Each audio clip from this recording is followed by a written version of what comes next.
शलोम everyone, आप सबका एक बार फिर से वेलकम है biblical to seekers Hindi YouTube channel में। फिर जैसा कि आप लोगों ने सब्जेक्ट को देखा और सब्जेक्ट में लिखा हुआ कि पाम संडे का क्या रहस्य है या फिर खजूरी इतवार का क्या रहस्य है। बाइबल मुकद्दस में कहीं पर भी हमें ये देखने में नहीं आता है कि मसीह जब यरूशलेम में दाखिल हुआ या फिर इंटर हुआ तो वो दिन जो था वो संडे था।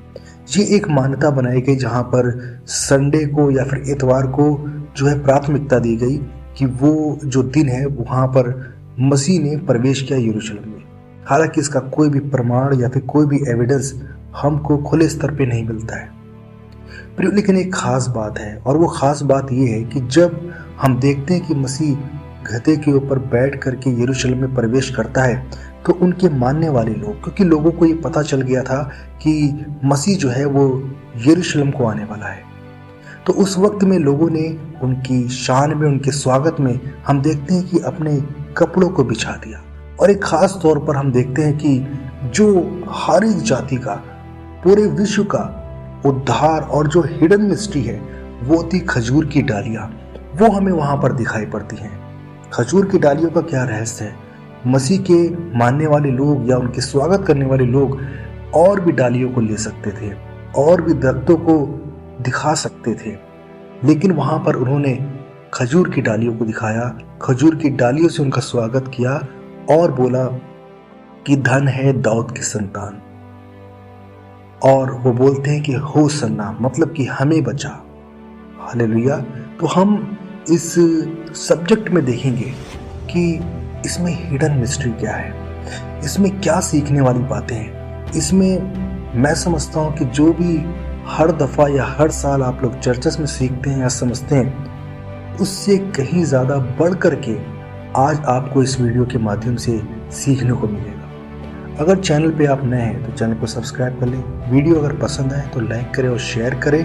और अगर आप बिब्लिकल टू सीकर फैमिली का हिस्सा बनना चाहते हैं तो मैंने नया एक व्हाट्सएप चैनल भी बना दिया है। इस पर आप प्रेयर रिक्वेस्ट भी डाल सकते हैं और इसके साथ विषय भी हमारे साथ में साझा कर सकते हैं जिस विषय पे हम काम कर सके, क्योंकि मैं काफ़ी समय के बाद एक दफ़ा फिर से यूट्यूब पर एक्टिव हुआ हूँ। कुछ चीज़ों को लेकर के मैं नहीं एक्टिव हो पाया, मेरे पास वक्त नहीं था, लेकिन मैं कोशिश करूँगा कि हर महीने 4 से 5 वीडियो जो हैं वो आप सबकी सेवा में, आप सबकी खिदमत में ला सकूँ।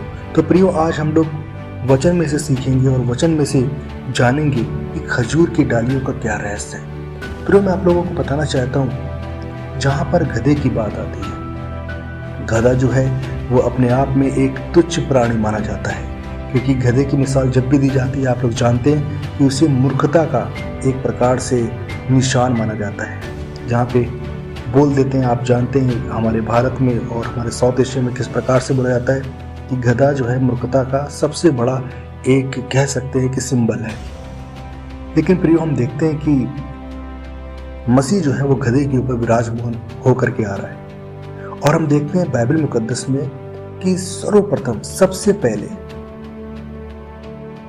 जो एक तस्वीर दिखाई पड़ती है कि अब्राहम भी जब इसहाक को कुर्बानी के लिए लेकर के जा रहा है तो गधे के ऊपर ही बैठ करके ले जा रहा है। और इसके अलावा हम देखते हैं कि मूसा नबी या मोशे नबी जो है वो भी जब मिस्र को वापस लौटते हैं तो वहां पर भी हम देखते हैं कि वो एक गधे के ऊपर बैठ कर के आ रहे हैं। तो यहाँ पर हम सेक्रीफाइस को देखते हैं, यहाँ पर हम बुलाहट को देखते हैं, और मसीह का भी हम देखते हैं कि वो गधे के ऊपर बैठ कर के आ रहे हैं। ये अपने आप में एक साइन है, ये अपने आप में एक सिंबल है जो परमेश्वर की योजना से जुड़ा हुआ है। और फिर प्रियो, हम देखते हैं कि लोग जो है अपने कपड़ों को बिछा देते हैं। आमतौर पर हमें सोचने में ये लगेगा कि शायद लोगों ने जो कपड़े पहन के रखे होंगे वो बिछा दिए होंगे या फिर पहले से ही प्रबंध किया होगा किसी प्रकार के कपड़े का। लेकिन प्रियो, हम एक इंटरेस्टिंग फैक्ट पढ़ते हैं, वो है प्रकाशित वाक्य में। प्रकाशित वाक्य 7 अध्याय उसकी 9वीं आयत में, और वहां पर इस प्रकार से लिखा है कि इसके बाद मैंने दृष्टि की और देखो, हर एक जाति और कुल और लोग और भाषा में से एक ऐसी भीड़ जिसे कोई गिन नहीं सकता था, श्वेत वस्त्र पहने और अपने हाथों में खजूर की डालियां लिए हुए सिंहासन के सामने और मेमने के सामने खड़ी है। तो यहाँ पर प्रियो हम देखते हैं कि जो बिलीवर्स हैं, जो विश्वासी हैं, वो सफेद वस्त्र पहने हुए हैं। तो ऐसा सोचा जा सकता है या फिर ऐसा अंदाजा लगाया जा सकता है कि उस वक्त में भी उन्होंने श्वेत या फिर सफेद वस्त्र पहने थे, जो कि धार्मिकता को दर्शाते हैं। लेकिन ये एक आंकलन हो सकता है, ऐसा विश्वास किया जा सकता है, लेकिन इसका कोई एक पक्का प्रमाण जो है वो हमें नहीं मिलता है कि उस वक्त में लोगों ने इन्हीं वस्त्रों को पहना था या फिर इन्हीं वस्त्रों को वहां पर बिछाया होगा। लेकिन उन्होंने जो कुछ भी किया, उन्होंने अपनी सेल्फ को, अपने आप को प्रभु के सामने समर्पित कर दिया, सरेंडर कर दिया। और इसके बाद में हम देखते हैं खजूर की डालियां। हम जब प्रियो तोरा को या फिर व्यवस्था को पढ़ते हैं तो निर्गमन की पुस्तक 15 अध्याय उसके 27 आयत को पढ़ेंगे तो वहां पर लिखा है, तब वे एलीम को आए जहां पानी के 12 सोते और 70 खजूर के पेड़ थे, और वहां उन्होंने जल के पास डेरे खड़े किए। इसी प्रकार की एक आयत हमें गिनती 33 अध्याय उसकी 9वीं आयत में मिलती है। फिर मारा से कूच करके वे एलीम को गए, और एलीम में जल के 12 सोते और 70 खजूर के वृक्ष मिले, और उन्होंने वहां डेरे खड़े किए। तो प्रियो, आप लोग समझ रहे होंगे 12 सोते, 12 गोत्र इस्राएल के। लेकिन यहां पर परमेश्वर ने एक तस्वीर दिखाई है, एक यहां पर परमेश्वर की योजना है, उसका प्लान है। और वहां पर वो कहते हैं कि जिस प्रकार से हम वचन में पढ़ते हैं 70 खजूर के पेड़ थे। प्रियो, जब हम ओल्ड टेस्टामेंट में या तनाख या पुराने नियम में देखते हैं तो 70 कौमें, 12 गोत्र इस्राएल के और 70 कौमें जो नूह के वंशों में से निकली, उसको हम देखने पाते हैं इस चैप्टर में। और आप जानते हैं प्रियो कि मूसा नबी ने भी 12 प्रधान नियुक्त किए थे बनी इस्राएल के ऊपर, 12 गोत्रों के ऊपर। इसके अलावा उन्होंने 70 और भी प्रधान जो थे वो वहां पर नियुक्त किए थे।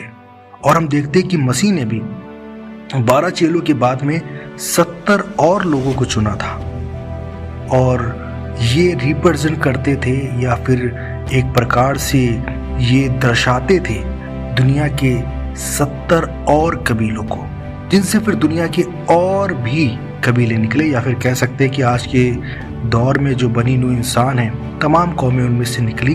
लेकिन उस वक्त में 70 कौमें गिनी जाती थी जो इस विश्व में थी, इस जगत में पाई जाती थी। तो यहाँ पर जो खजूर है वो रिप्रेजेंट करता है परमेश्वर के उन लोगों को जो बनी इस्राएल नहीं थे लेकिन नूह की संतानों में से निकले, और फिर वो 70 कबीले गिने गए।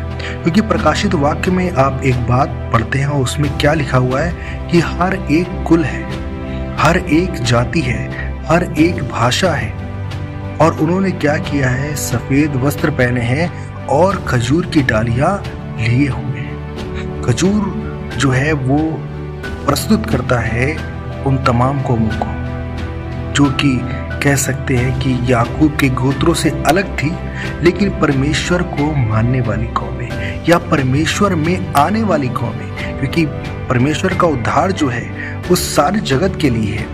और जिस प्रकार से वचन में लिखा हुआ है कि जो अंधकार में बैठे हुए थे, अंधकार में कौन लोग बैठे हुए थे? अंधकार में वो लोग बैठे हुए थे जिनके पास में परमेश्वर का वचन नहीं था, खुदा का कलाम जिनके पास में नहीं था, वो अंधकार में बैठे हुए थे। लेकिन उनके ऊपर रोशनी हुई, उनके ऊपर ज्योति हुई, और वो ज्योति जो थे वो कौन थे? वो आप सब जानते हैं, वो हम सब के प्रभु थे।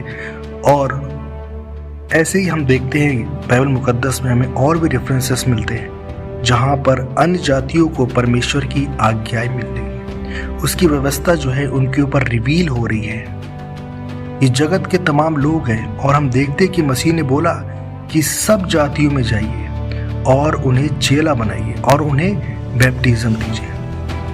ये परमेश्वर की योजना है प्रिय, ये परमेश्वर की योजना थी जो उसने तोरा में ही रिवील की थी। मतलब कि व्यवस्था में और मूसा के समय में ही हम देखते हैं एक बड़ी खूबसूरत तस्वीर है जहाँ पर 70 खजूर के पेड़ हैं। इसके अलावा प्रियो हम देखते हैं कि जब सुलेमान नबी के समय में मंदिर का निर्माण हुआ तो वहाँ पर भी खजूर के वृक्ष जो थे वो बनाए गए थे मंदिर की चार दीवारियों पे, जिस प्रकार से हम पढ़ सकते हैं पहला राजा 6 अध्याय और उसकी 29 आयत को। उसमें लिखा है, और उसने भवन की भीतों में बाहर और भीतर चारों ओर करूब, खजूर और खिले हुए फूल खुदवाए। प्रियो, यहाँ पर भी हम खजूर को देखते हैं और वचन क्या कहता है कि सारी कौमें जो हैं वो याकूब के परमेश्वर के भवन में आने पाएंगी। हालेलुया। वचन कहता है कि व्यवस्था जो है, परमेश्वर का वचन जो है वो सियोन से निकलेगा। और हम देखते हैं कि किस प्रकार से सियोन का राजकुमार जो है वो यरूशलेम में हमें दिखाई पड़ता है।